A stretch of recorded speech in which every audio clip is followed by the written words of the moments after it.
우리가 계속 사도행전을 보고 있는데요. 사도행전의 기록 목적은 예수님에 의해 예루살렘에서 시작되었던 그 복음이 온 유대와 사마리아와 땅끝까지 어떻게 전해졌는가, 그리고 어떠한 과정을 거쳐서 복음이 전파되기 시작했는가를 설명하는 데 있습니다. 그리고 그 사도행전의 말씀은 그것을 설명하는 것으로만 그치지 않고 그런 과정을 통해서 복음이 시작되었고, 이제는 그 복음을 받아들인 당신도 민별이도 복음을 전하는 대로 나아가라 라고 하는 그 말씀까지 기록되어져 있는 것이 사도행전을 기록한 목적이라고 할 수 있습니다. 지난주에 봤던 사도행전 13장 1절에서부터 12절까지의 내용이 굉장히 중요했던 것은 뭐였냐면, 그리스도인이라고 불리게 되었던 안디옥 교회의 그리스도인들과 그 공동체가 안디옥을 넘어서 땅끝까지 복음을 전하는 그 여정이 시작되는 것을 기록하고 있었기 때문입니다.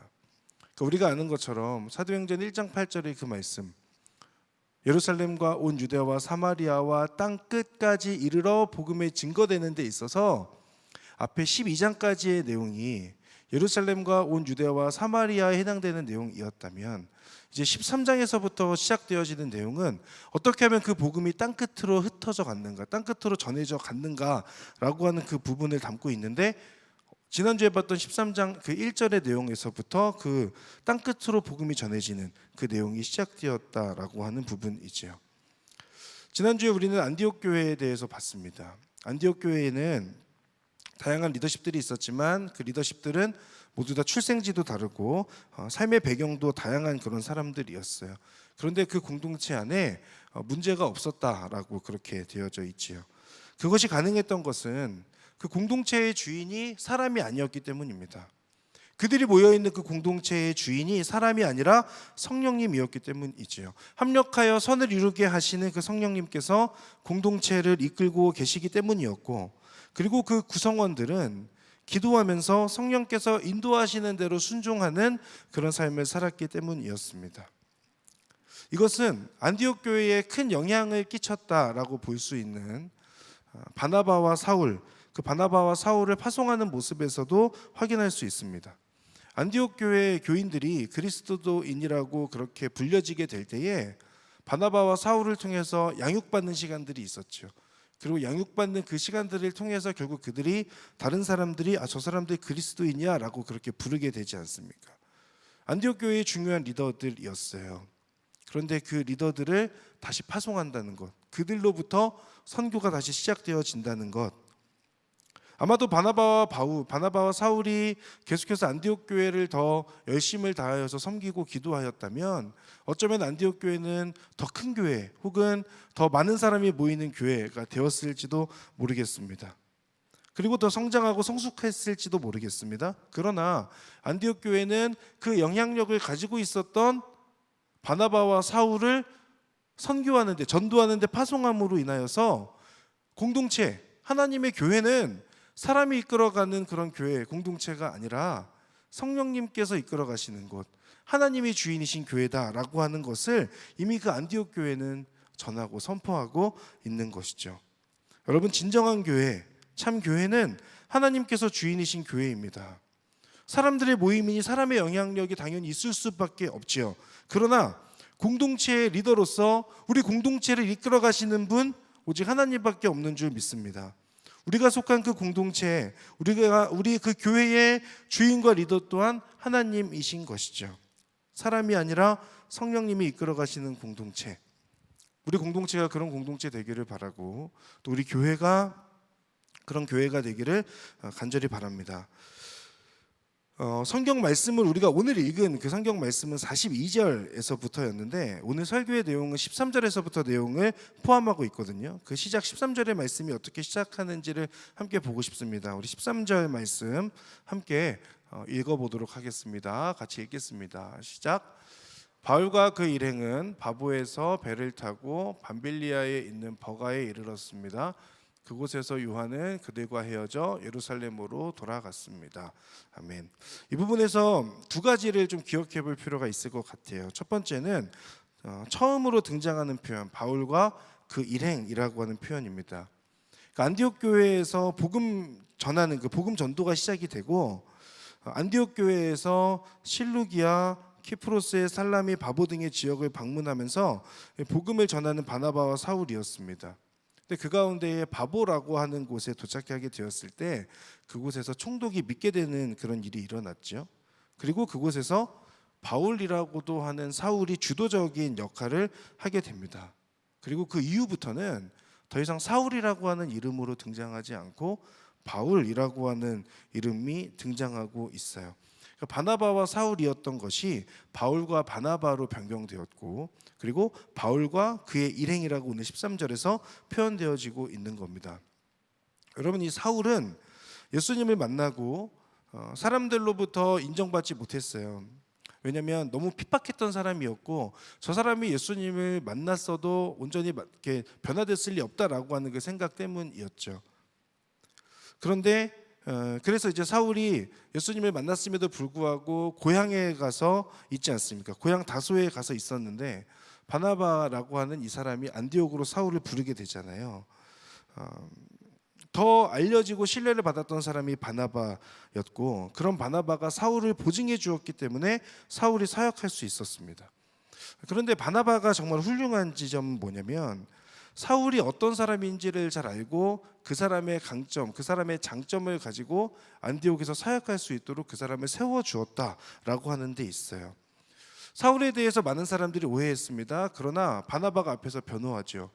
그리고 이 사울은 교리에 밝은 사람이었기 때문에 그 구약 성경에 대한 지식을 바탕으로 예수님을 만난 후에 그 열정을 가지고 완전히 돌아서는 그 믿음의 사람이 되어서 복음을 증거하는 사람이 된 것이다 라는 것을 바나바는 봤던 것이죠. 그래서 사울을 데려와서 함께 사역하고 있어요. 그런데 문제는 사울이 주도적인 역할을 하고 사람들로부터 더 인정을 받고 있을 때의 바나바의 태도입니다. 그때 바나바는 사울을 시기하거나 질투하지 않았습니다. 내가 더 인정받는 사람이었는데 얘는 내가 저기 고향에 있었던 사람을 데려온 사람인데 왜 나를 인정하지 않고 저 사람을 더 인정할까라고 하는 그 마음에서부터 자유했다라고 하는 것이죠.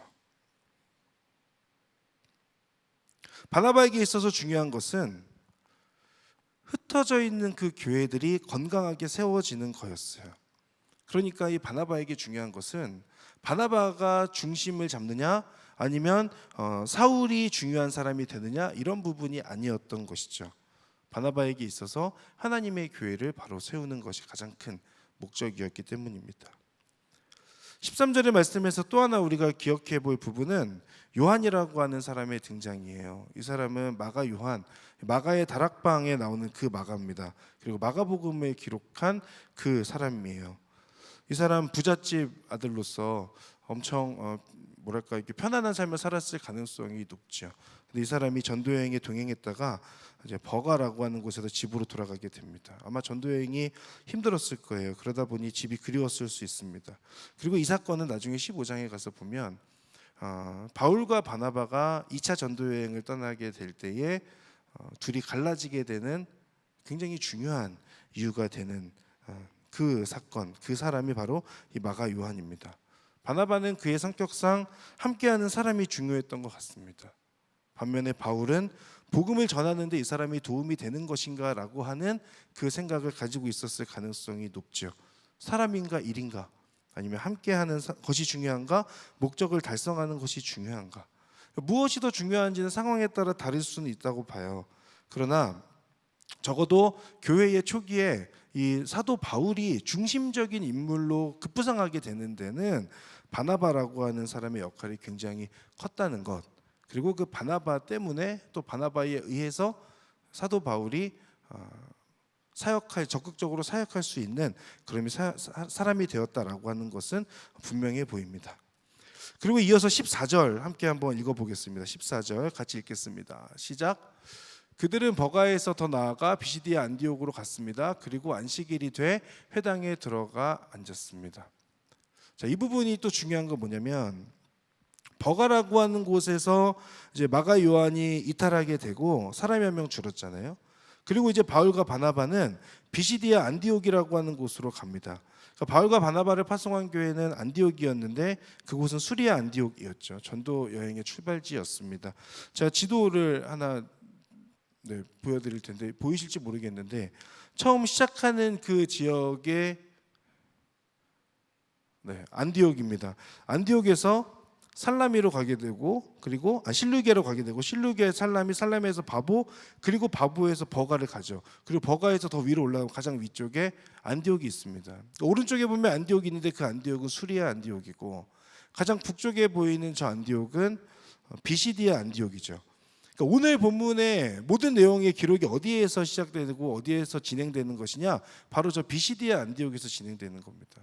그러니까 안디옥이 두 군데 있고 전도 여행의 시작은 수리아 안디옥 그리고 오늘 본문은 비시디아 안디옥에서 진행된다는 점입니다. 그렇다면 바울과 바나바가 전도 여행을 하면서 어떤 전략을 가지고 전도 여행을 하고 있는가? 이 부분을 오늘 42절의 말씀에서 확인할 수 있어요. 이 42절 말씀에 굉장히 중요한 전략들이 있습니다. 뭐냐면 첫 번째는 바울과 바나바라고 하는 거 아까 제가 말씀드렸던 표현이죠. 그런데 거기에서 바울과 바나바가 가지고 있었던 전도 전략은 회당에서 복음을 전하는 거였고 그리고 가능한 안식일의 복음을 전하는 거였고 그리고 이 말씀이라고 하는 것을 전하는 거였어요. 자, 여기서 보면 회당에 갔습니다. 회당은 뭐냐면 흩어져 살고 있는 유대인들이 정착하는 곳에 만들어 놓은 어떤 집회 장소라고 볼 수 있습니다. 그곳에서 정기적인 기도도 하고 교육도 했던 곳이죠. 시간에 맞추어서 회당에 가면 그곳에 늘 유대인들이 있었다 그래요. 그리고 그 회당에 많은 사람들이 모이는 날이 안식일이었습니다. 사람이 가장 많이 모이는 그 안식일에 회당에 가서 이 말씀을 전했다는 거죠. 그러면 여기에서 말하는 이 말씀이 어디에 해당되는 것인가? 그 뒤에 나오는 그 앞에 나왔던 17절에서부터 41절까지의 모든 내용이 42절에서는 이 말씀이라고 하는 것으로 딱 정리되어져 있는 겁니다. 그러면 이 말씀에 해당되는 내용이 뭐냐? 내용이 엄청 많은 것 같지만 사실 간단하게 보면 네 가지로 분류할 수 있습니다. 첫 번째는 구약 성경에 대한 내용을 설명하고 있죠. 그러니까 지금 사도 바울이 지금 여기서 설교하는 상황에서 첫 번째로 하는 말은 여러분 저도 유대인이고 여러분도 유대인이니까 우리가 잘 알고 있는 구약 성경에 대한 이야기를 해봅시다 라고 하면서 그 이야기를 시작하고 있는 거예요. 그러면서 이집트에서 탈출했던 이야기, 사사시대를 거쳤던 이야기, 다윗 왕에 대한 이야기 이런 것들을 쭉 늘어뜨려 놓죠. 우리로 말하면 우리가 다 알고 있는 세종대왕 이야기, 이순신 이야기 이런 거 지금 하고 있는 거예요. 그러고 나서 두 번째 단계는 23절부터 26절에 나오는데 그 역사 속에서 하나님께서 우리에게 하신 약속이 있다. 구약 성경에서 우리에게 준 약속이 있다. 메시아를 보내주실 것이다 라는 것을 하나님께서 약속하셨다는 거죠. 그러면서 이야기합니다. 그러면 그분이 누구냐? 그 메시아가 누구냐? 예수님이다. 우리가 기다리던 그 메시아를 하나님께서 보내주셨다라고 하는 것이 두 번째 단계입니다. 그러면 이 세 번째 단계는 뭐냐? 메시아로 오신 예수님께서 무엇을 하셨는가? 27절에서부터 37절까지 내용이 담겨 있는 거죠.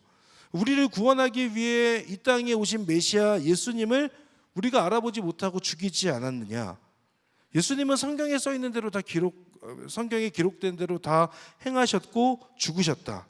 그러나 하나님께서는 그 죽은 사람들 가운데서 예수님을 다시 살리셨다. 그래서 지금 많은 사람들이 그 예수님을 증언하고 있다라고 하는 그 내용을 세 번째로 지금 설명하고 있어요. 예수님의 탄생과 사역과 그리고 고난과 죽음과 부활의 이야기를 구약 성경에서 예언된 그 내용들을 근거로 해서 계속해서 설명하고 있지요. 그런데 예수님이 죽었다는 것으로 부활했다는 것으로만 딱 얘기를 전하는 것으로 그치지 않고 38절에서부터 41절까지의 내용을 보면 여러분 그러나 우리에게 좋은 소식이 있습니다. 우리가 죄인으로밖에 살 수 없는 그런 상황이지만 죄 용서를 받을 수 있는 복된 소식, 좋은 소식이 여러분에게 선포되었습니다. 모세의 율법을 지키는 데는 아무리 지키려고 노력해도 내가 죄인됨을 발견할 수밖에 없는데 율법이 중요한 것이 아니라 지금 우리에게 찾아오셨던 그 예수님께서 여러분을 위해서 죽으셨고 그리고 다시 살아나셨다라고 하는 그 사실을 믿는다면 그 믿음에 의해서 의롭다 인정받을 수 있습니다 라고 하는 그 이야기를 마지막 네 번째로 하고 있죠. 그러니 말하고 있는 겁니다. 여러분 예수님을 믿으셔야 됩니다. 예수님을 믿으십시오라고 하는 내용. 구약의 메시아 예언, 그리고 메시아 예수님, 예수님의 죽음과 부활, 그리고 그분의 믿음으로 의롭게 된다라고 하는 그 네 가지의 내용을 이 말씀이라고 하는 앞절에 17절부터 41절까지의 내용에서 설명하고 있어요. 이게 지금 무슨 내용입니까? 우리가 잘 알고 있는 복음이라고 하는 거예요. 죄인인 나를 위해서 예수님께서 이 땅에 오셨고, 그리고 그분께서 대신 죽으셨고 부활하셨다라고 하는 그 사실을 믿으십시오. 그러면 구원받을 것입니다. 그 복음을 증거하고 있는 거예요. 그런데 중요한 것은 이 말씀, 이 복음을 전할 때에 같은 복음을 전했음에도 불구하고 받아들이는 사람들의 모습이 상반되어 있다라고 하는 겁니다. 누군가는 그 복음을 받아들이는 사람이 있는가 하면 누군가는 그 복음을 거절하는 사람이 있었던 거예요. 먼저 복음을 긍정적으로 받아들이는 사람들이 있었습니다. 이 복음을 듣고 마음에 찔림이 있었겠죠. 아, 나도 저 예수를 죽인 사람 중에 한 명이다라고 하는 그 마음에 찔림이 있었을지 모릅니다. 그리고 또 한편에서는 나를 위해서 대신 죽었다라고 하는 예수님의 그 사랑 앞에서 감격하는 사람이 있었을 수 있지요. 그러면 예수님의 통해서 선포된 그 복음의 이야기를 긍정적으로 받아들인 사람은 어떠한 특징이 있는가? 세 가지 정도를 정리해 볼 수 있는데, 첫 번째는 말씀의 은혜를 경험했다라고 하는 거예요. 42절에서부터 44절의 내용을 가서 보면 몇 가지 내용들이 나오는데, 바울과 바나바가 회당에서 나오는데 사람들이 그들에게 다음 안식일에도 와서 이 말씀을 전해달라라고 그렇게 부탁하는 장면들이 나오죠. 그러자 바울과 바나바는 하나님의 은혜 가운데 계속 머물러 있으라고 이야기하고, 그 다음 주에 한 주가 지나서 안식일이 되었을 때에 그 도시의 사람들 거의 다 주의 말씀을 듣기 위해 모였다라고 그렇게 기록합니다. 바울을 통해 전해진 그 복음이 이들의 마음에 와 닿았고, 그래서 하나님의 말씀을 더 듣고 싶어졌어요. 진리에 대한 호기심의 마음이 이들 가운데 자리 잡게 됩니다. 게다가 많은 사람들이 바울과 바나바를 계속 따라오면서 그 말씀에 대한 이야기, 복음에 대한 이야기를 계속 나누고 싶어 했어요. 그러자 바울과 바나바는 은혜 가운데 계속 머물러 있으라고 권면했죠. 그 다음 주에 다 모이게 됐던 겁니다.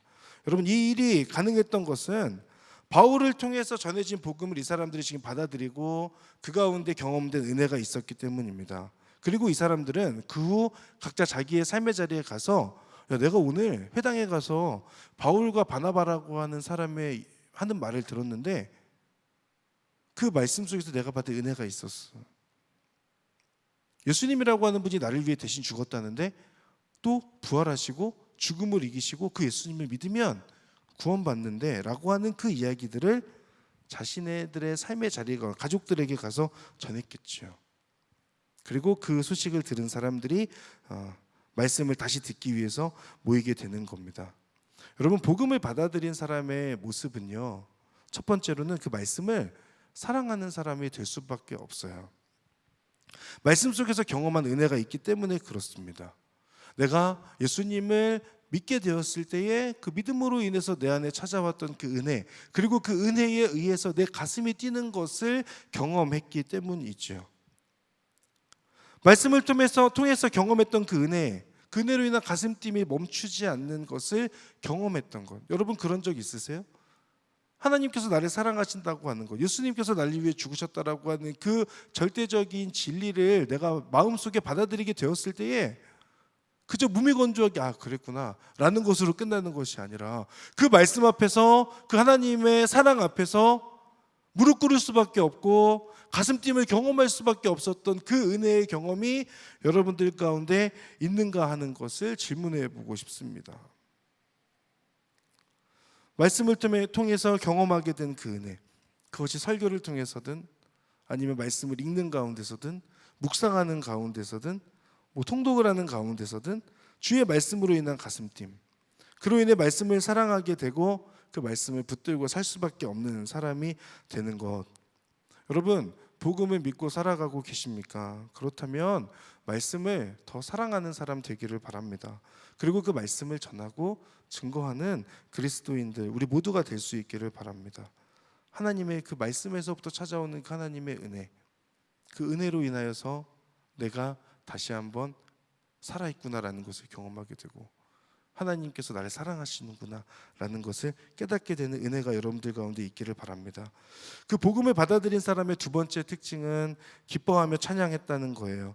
48절의 말씀을 보면 이 말을 들은 이방 사람들은 기뻐하며 주의 말씀을 찬양했다라고 그렇게 기록되어져 있지요.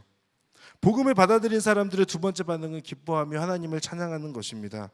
복음을 받아들이는 사람 중에는 유대인들도 있었지만 이방인들도 많이 있었어요. 그런데 바울은 그 이방인에게 복음이 전해져야 한다는 것을 알고 있었고 본인이 이방인의 사도로 부름받았다라는 것 또한 확신하고 있었습니다. 그래서 주님의 명령에 따라 이방인들에게 복음을 전하는 그런 모습을 우리가 확인할 수 있죠. 이 복음을 전해 들었던 이방인들의 마음 가운데에는 기뻐하며 주님의 이름을 찬양하는 모습이 있었습니다. 왜냐? 복음으로 인해서 자신의 죄의 문제가 해결되었다는 것을 믿었기 때문입니다. 더 나아가서 죽을 수밖에 없었던 자신의 그 생명, 다시금 복음으로 인해서 새 생명을 얻었다라고 하는 것을 믿게 되었기 때문이죠. 그러니 그 마음이 기쁘고 주님을 찬양하게 됐던 겁니다. 여러분, 복음을 믿고 나를 향한 하나님의 사랑을 깨닫게 되었던 때를 기억해 본다면 그것이 먼 미래, 먼 과거가 아니기를 바라지만 내가 예수님의 그 복음으로 인해서 새 생명을 얻었다라고 하는 그 하나님의 은혜와 사랑을 깨닫게 되었던 그때에 그 사랑을 받아들이게 되었을 때에 여러분들은 어떠한 반응을 보이셨어요? 오늘 이 이방인들의 반응은 기뻐하며 하나님의 이름을 찬양하는 거였어요. 왜냐하면 내가 자격이 있어서 구원받은 것이 아님을 알기 때문이에요. 내가 구원받을 만한 사람이기 때문에 지금 구원해 주신 것이 아니라 나는 자격이 없지만 그럼에도 하나님께서 나를 구원해 주셨구나라고 하는 그 마음에서부터 오는 감사와 기쁨과 감격과 그로 인해 하나님을 찬양할 수밖에 없었던 것이지요. 사랑하는 여러분, 복음으로 인하여서 내가 새 생명을 얻었다라고 하는 그 사실로 인하여서 우리 안에 기쁨과 감사가 넘쳐나기를 바랍니다. 그리고 하나님을 찬양할 수 있기를 바랍니다. 바라기는 너무 먼 과거의 일이 아니기를 바랍니다. 가까이에 있었던 일, 그리고 가능하다면 오늘 예배의 자리 가운데서 그 하나님의 이름을 찬양하고 기쁨이 넘치는 그런 은혜가 여러분들 가운데 있기를 바랍니다. 복음을 받아들였던 사람의 세 번째 특징, 48절의 뒷부분에 나오는데 영원한 생명을 얻도록 선택된 사람들은 모두 믿게 되었다라고 하는 거예요. 너무 당연하죠. 믿게 되었다라고 하는 것. 믿음이 무엇입니까? 믿을만 해서 믿는 것도 아니고 내 의지로 믿어지는 것도 아닙니다. 하나님의 은혜로 내 안에 믿음이 생겨나는 것이죠. 그렇게 믿음은 나의 모습과 나의 능력 때문이 아닙니다. 하나님께서 주신 선물입니다. 선물이기 때문에 가볍게 여기는 것이 아니라 공짜로 얻었기 때문에 오히려 더 소중하고 중요하게 여길 수밖에 없는 거죠. 여러분, 믿음은 내 삶의 기둥과 같은 거예요. 아무리 나를 흔들어도 견고한 기둥을 하나 세워놓은 것입니다. 기둥이 견고한 건물은 무너지지 않습니다.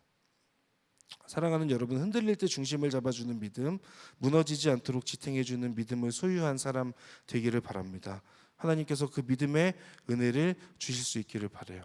이처럼 이 복음을 받아들인 사람, 복음을 믿는 사람의 특징 세 가지였습니다. 말씀을 사랑하는 사람, 그리고 기쁨이 가득하고 주님을 찬양하는 사람, 내 상황과 감정이 흔들리지 않는 기둥과 같은 견고한 믿음을 가지고 있는 사람. 그러나 이들과는 반대로 복음을 받아들이지 않는 거절한 사람들의 특징도 세 가지 정도 볼 수 있습니다. 첫 번째는 시기심입니다. 45절에 가서 보면 그 무리를 본 유대 사람들은 시기심으로 가득 차 바울이 말하는 것을 반대하며 모욕했습니다라고 나오죠. 주의 말씀을 듣기 위해 회당에 사람들이 가득 모였습니다. 그 모습을 본 누군가는 그 모습을 시기했어요. 그리고 반대하고 모욕하기도 했습니다.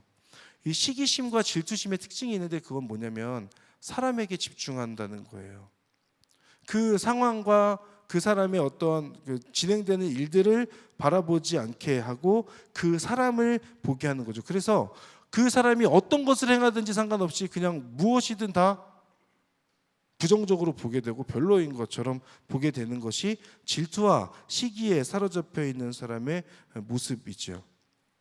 그래서 별것 아닌 것 같지만 칭찬할 만한 것도 최대한 칭찬하지 않기 위해서 애쓰는 게 시기심과 질투심을 가지고 있는 사람의 모습입니다. 이 시기와 질투는 그 사람을 보면서 비교하는 것에서부터 시작됩니다.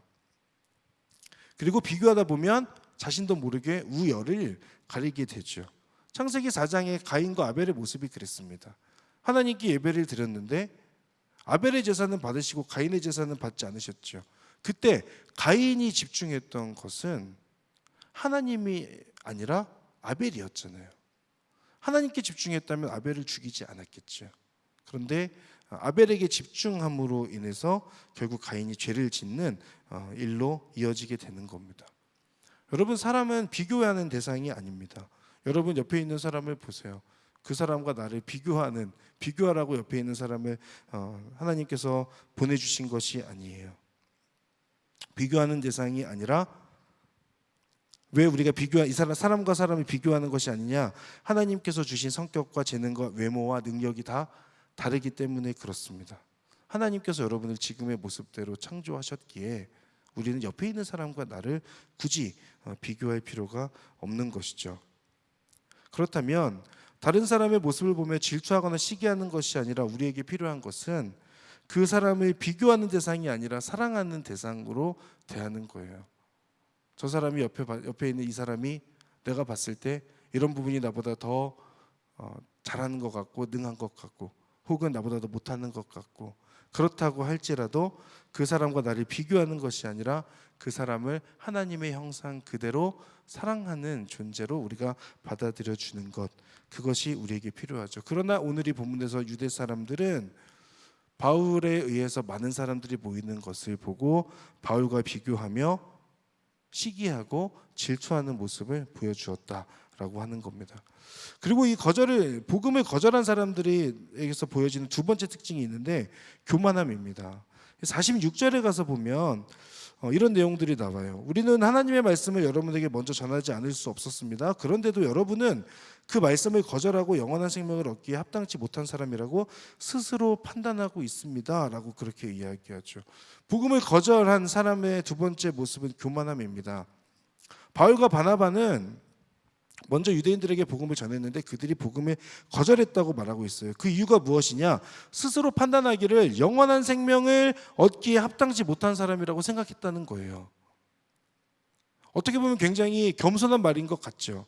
나는 예수님에 의해서 선포된 그 복음을 받아들일 만한 그런 사람이 아니야 라고 그렇게 생각하는 것, 겸손한 말인 것 같지만 사실은 엄청난 교만한 말입니다. 왜냐하면 복음을 받아들이고 믿고 영생을 얻는다는 것 인간에게 허락된 영역이 아니기 때문에 그렇습니다.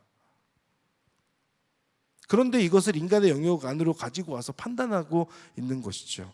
하나님의 영역을 인간의 지혜로 판단하고 있는 겁니다. 복음 앞에서 마땅한 반응은 내가 복음을 받아들일 수 있는가 아닌가를 점검해 보는 것이 아니라 나를 위해 죽으신 예수님을 기억하며 나의 죄를 깨닫는 대로 나아가야 하는 것입니다. 우리가 아우리치 현장에 가서 보면 특히 어르신들에게 복음을 전하려고 가서 만나보면 어르신들께서 습관적으로 하시는 말씀이 있어요. 다 늙어서 믿어서 뭐하냐, 나 그냥 이렇게 살다가 그냥 갈란다라는 말씀들 자주 하십니다. 그러나 정말 그렇습니까? 여러분, 복음은 나이, 성별, 민족, 언어 이런 것들을 불문하고 믿는 자라면 누구나 영생을 주는 것, 영생을 주는 은혜이자 능력이 복음이지 않습니까? 그렇기 때문에 복음을 받아들이는 사람도 스스로를 그렇게 받아들이면 안 되는 것이고 복음을 전하는 우리 또한 스스로 제한하며 복음을 전하면 안 되는 것이죠. 그 사람이 누구든 말이 통하든 통하지 않든 상관없이 제한 없이 판단 없이 편견 없이 복음을 전하는 데까지 나아가야 하는 것입니다.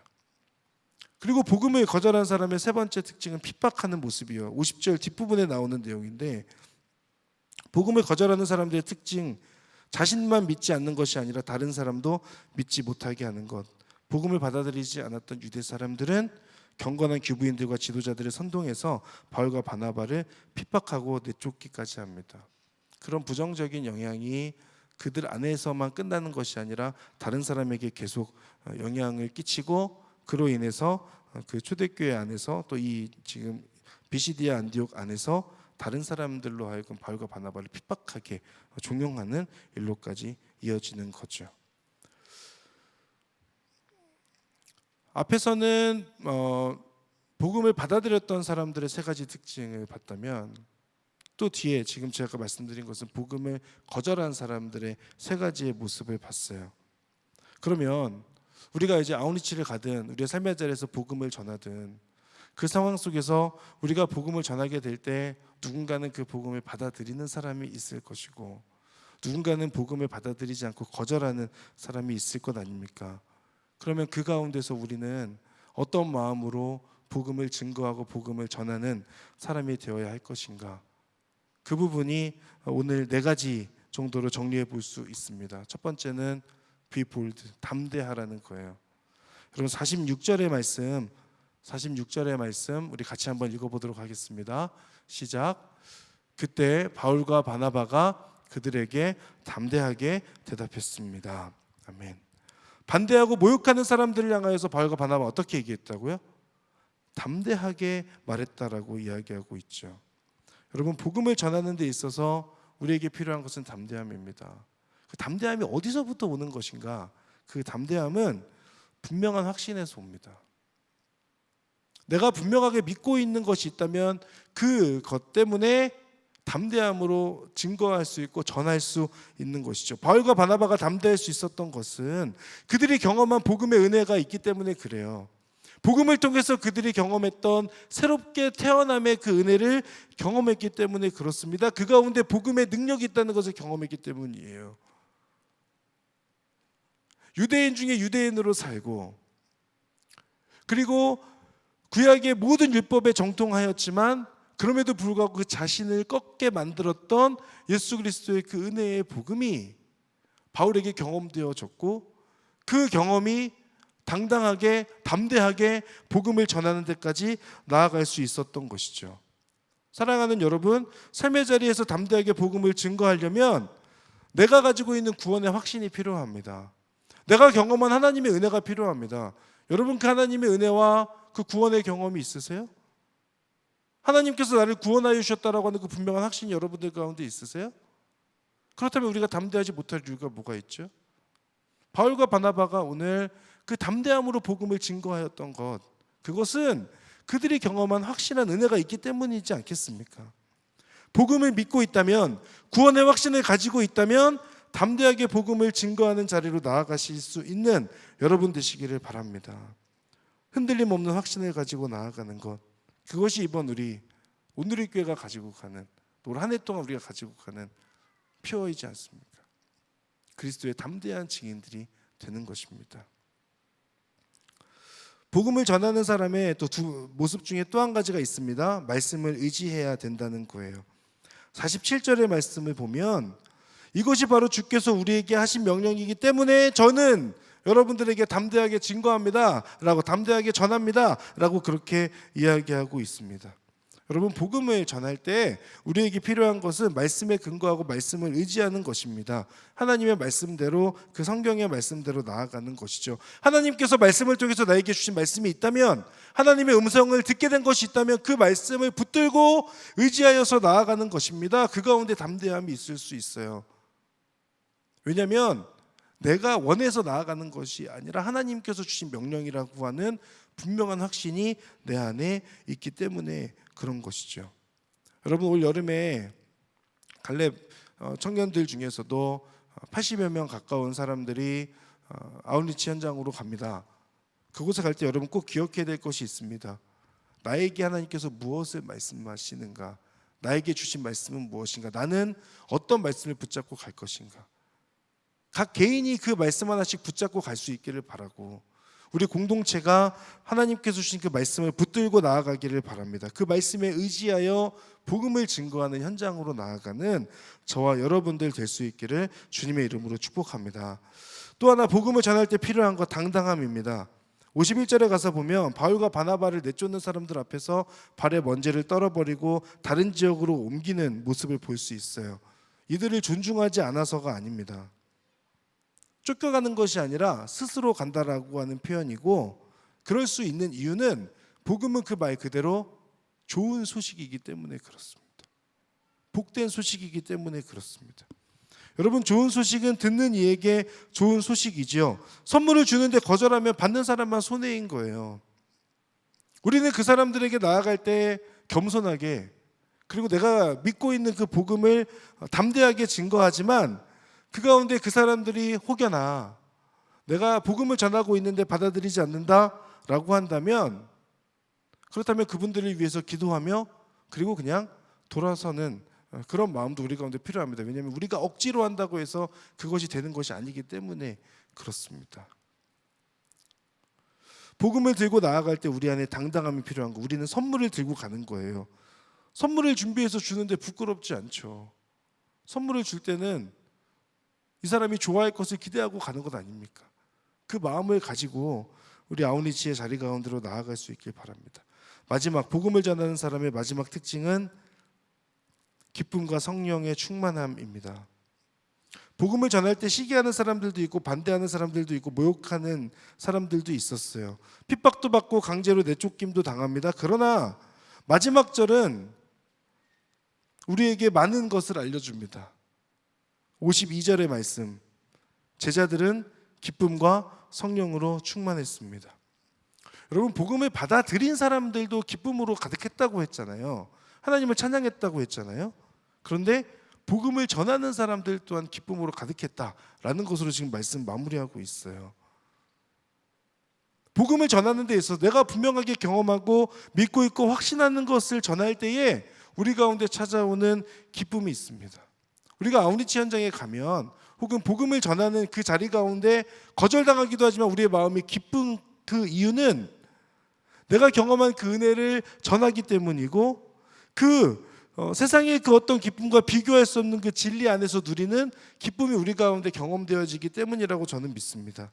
그 기쁨과 성령의 충만함으로 아웃리치 현장으로 나아가는 것, 기쁨과 성령의 충만함을 간구하며 그 충만한 나를 통하여서 복음이 전해질 것을 기대하며 나아가는 저 여러분들 될 수 있기를 바랍니다.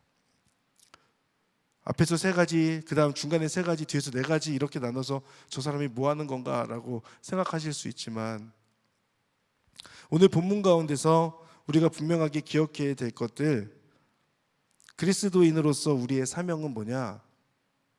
예수님을 잘 믿는 것이 아닙니다. 그리스도인으로서 우리가 분명히 붙잡고 가야 하는 그 사명, 그것은 나를 통하여서 나를 변화시킨 그 복음을 전하는 데까지 나아가는 거예요. 나 혼자 복음을 잘 누리라고 하나님께서 예수님의 그 사랑을 깨닫게 해주신 것이 아닙니다. 깨달았다면 그 사랑을 전하라, 증언하라 라는 것까지 나아가는 것이죠. 복음에 빚진 자이기 때문에 억지로 하는 것이 아니라 복음으로 그 새 생명을 얻었기 때문에 그 은혜에 의해서 감사함으로 전할 수밖에 없는 사람이 되는 겁니다. 여러분, 나를 위해 죽으신 예수님의 죽음과 사랑, 그 복음을 생각해 보세요. 자격 없는 나를 찾아오신 예수님의 그 죽으심을 생각해 보세요. 전 어제 결혼식에서 한 남자가 구구절절하게 사랑을 고백하는 모습을 봤습니다. 어디 가셨는지 모르겠지만, 지금 안 계신데, 신부는 와 계신데 신랑은 어디 가셨는지 모르겠지만, 그 절절한 사랑 가운데 눈물 흘리고 있는 신부를 봤죠. 근데 그 절절한 사랑보다 더 구구절절한 사랑의 이야기가 성경의 내용이지 않습니까? 예수님께서 저와 여러분을 위해서 죽으셨대잖아요. 예수님께서 여러분의 그리고 저의 자격 없는 모습에도 불구하고 이 땅에 찾아오셔서 사랑한다고 말씀하시며 목숨을 내놓으셨다잖아요. 그 사랑은 여전히 너무나도 절절하고 따스한데, 그 사랑을 받아들이는 나는 처음 받아들였을 때의 반응과 너무 달라진 것 같아서 말씀을 준비하는데 너무 속상했어요. 이 변질은 어디에서부터 온 것인가? 처음에 예수 믿었을 때는 너무나도 감격하고 매일매일 그렇게 말씀 속에서 주시는 은혜와 눈물이 있었는데, 지금 내 안에 흐르는 눈물들은 하품할 때 빼면 눈물이 없는 것 같고, 왜 그렇게 된 것일까? 그 변질은 어디에서부터 온 것인가? 여러분 어떠십니까?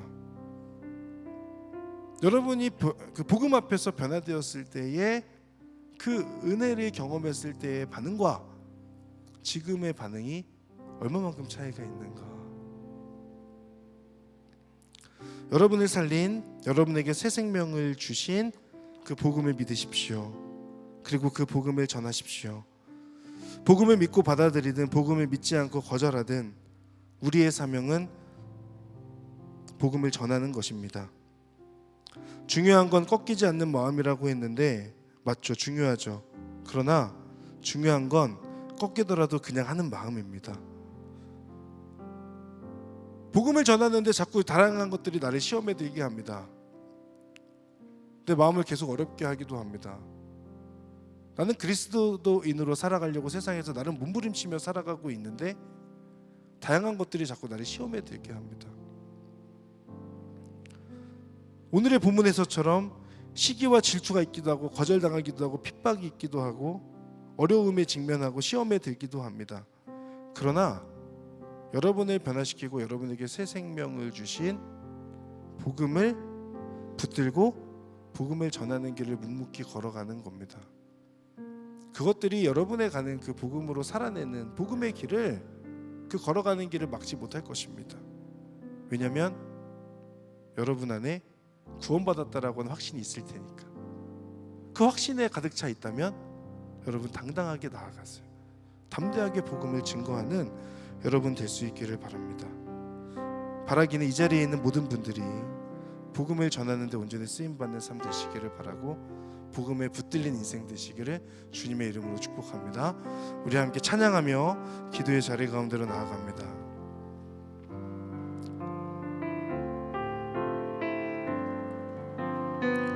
많은 이들 말하고 많은 이들 말하고 많은 이들 노래는 하지만 정작 가진 않는 길 두려운 생각보다 많이 힘들고 험한 길보단 그저 말로만 가려기에 점점 멀어져만 가네. 내게 생명 주었던 그 길 점점 이용하려 하네. 내게 사랑 주었던 그 길 다시 복음 앞에 내 영혼 선해. 주님 만난 그때 나 다시 돌아가 주님께 예배 드리며 다시 십자가 처음부터 한 번 더 고백하겠습니다. 많은 이들 말하고 많은 이들 말하고 많은 이들 노래는 하지만 정작 가진 않는 길 두려운 생각보다 많이 힘들고 험한 길보다 그저 말로만 가려기에 점점 멀어져만 가네. 내게 생명 주었던 그 길 점점 이용하려 하네. 내게 사랑 주었던 그 길 다시 복음 앞에 내 영혼 선해. 주님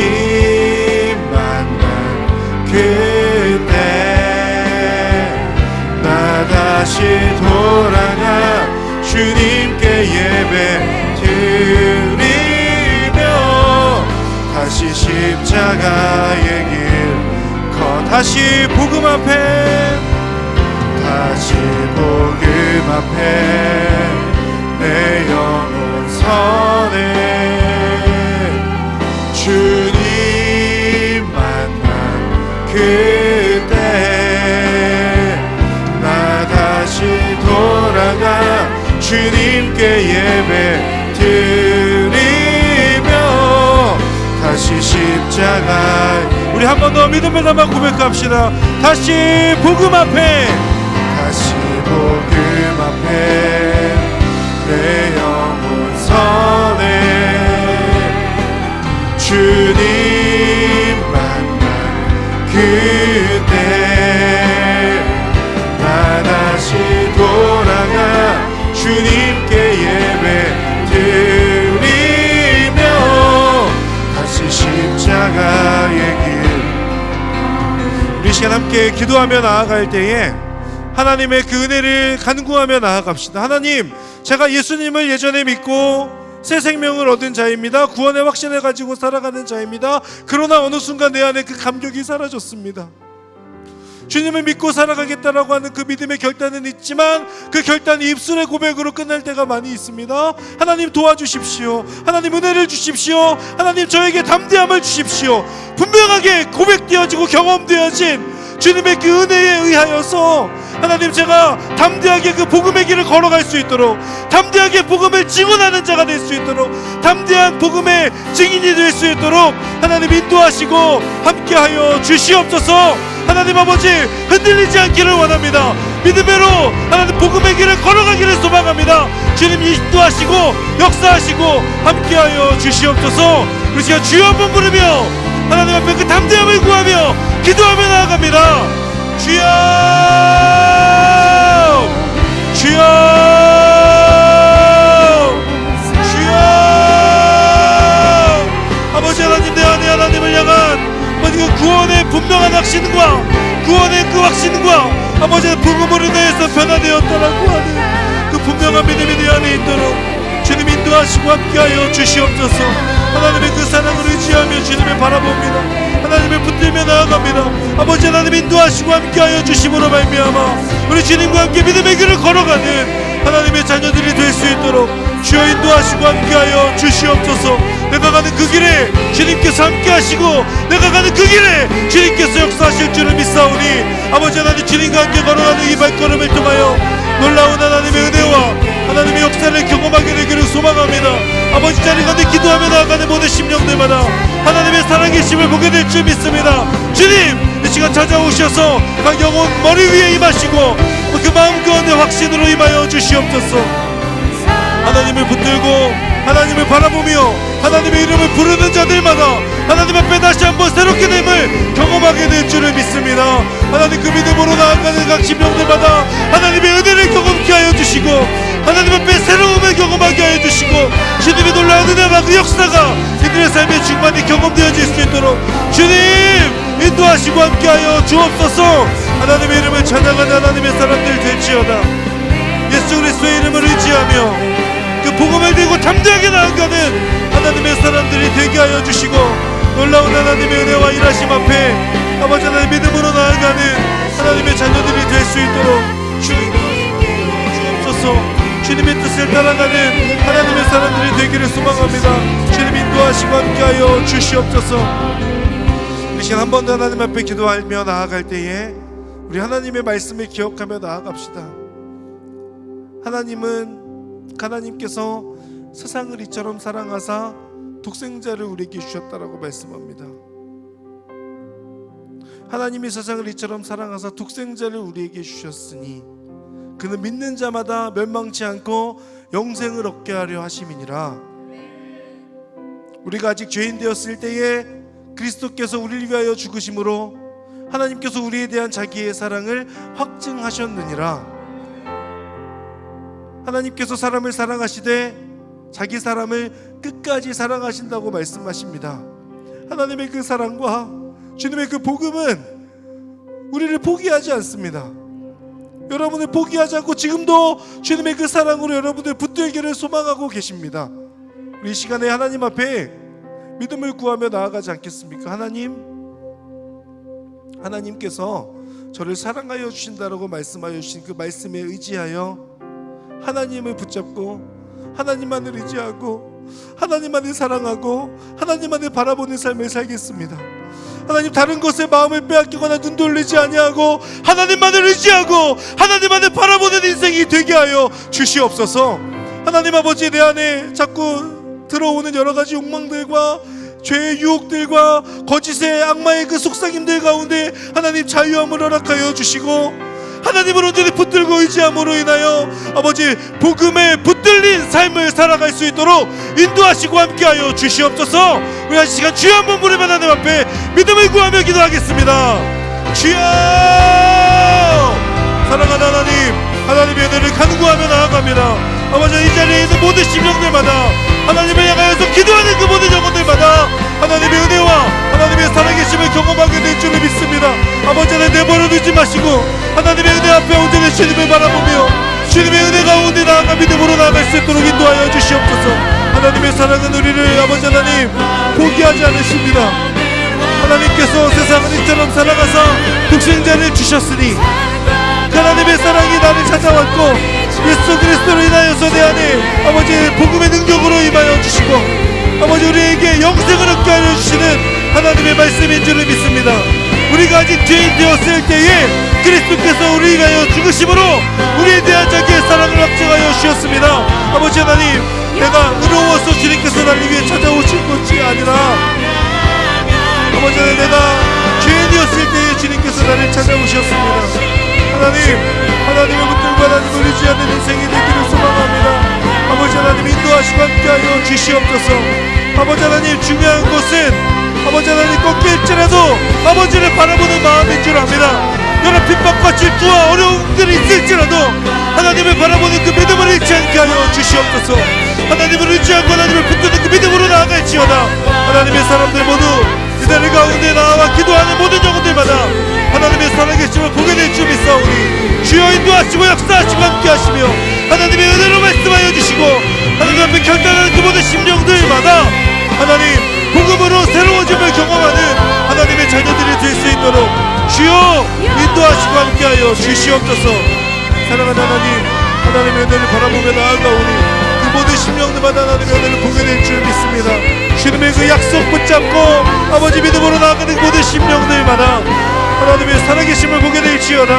주여, 주님의 은혜로 주님을 바라보는 사람들 하나님의 자녀들 되게 하여 주시고 오늘 이 시간 주님의 그 사랑이 이들의 마음 가운데 온전히 찾아가 문을 두드림으로 아버지 하나님, 내가 너와 더불어 먹으리라 말씀하신 그 주님의 말씀에 의지하여 마음의 문을 열고 주님을 받아들이는 하나님의 사람들 될 수 있도록 인도하시고 함께하여 주시옵소서.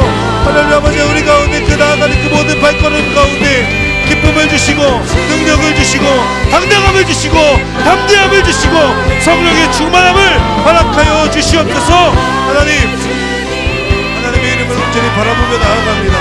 주님께서 홀로 영광 받아주시고 은혜 내려 주시어서 하나님의 이끄심 속에 아버지를 바라보는 하나님의 사람들이 될 수 있도록 인도하여 주시옵소서. 사랑하는 하나님, 하나님을 붙들고 하나님을 바라보는 그 믿음으로 나아가고자 하지만 구원받은 사람으로서 분명한 확신을 가지고 살아가고 있음에도 불구하고 다양한 시험들과 어려움들로 인하여서 그 믿음이 흔들릴 때가 있습니다. 하나님 아버지, 붙들어 주시고 도와주시고 하나님의 은혜로 확증하여 주시옵소서. 하나님의 말씀으로 확증하여 주시옵소서. 내가 너를 사랑한다는 것, 그 사랑이 변함없고 영원할 것이라는 것, 내가 너를 끝까지 포기하지 않고 끝까지 사랑하겠다라고 하는 그 하나님의 말씀, 그 복음 앞에 다시 한번 믿음으로 서서 주님을 바라볼 수 있는 하나님의 사람들이 되게 하여 주시옵소서. 그 마음 붙들고 당당하게, 담대하게, 그리고 기쁨으로, 그리고 성령 충만함으로 하나님의 복음의 길을 걸어가고 그 복음을 전하는 삶을 살아가는 이 자리에 있는 모든 예배자들 될 수 있도록 은혜 베풀어 주시옵소서. 그렇게 행하신 하나님의 이름을 찬양합니다. 감사드리며 예수님의 이름으로 기도합니다. 아멘. 그렇게 행하시는 하나님께 박수로 한번 영광 돌리겠습니다.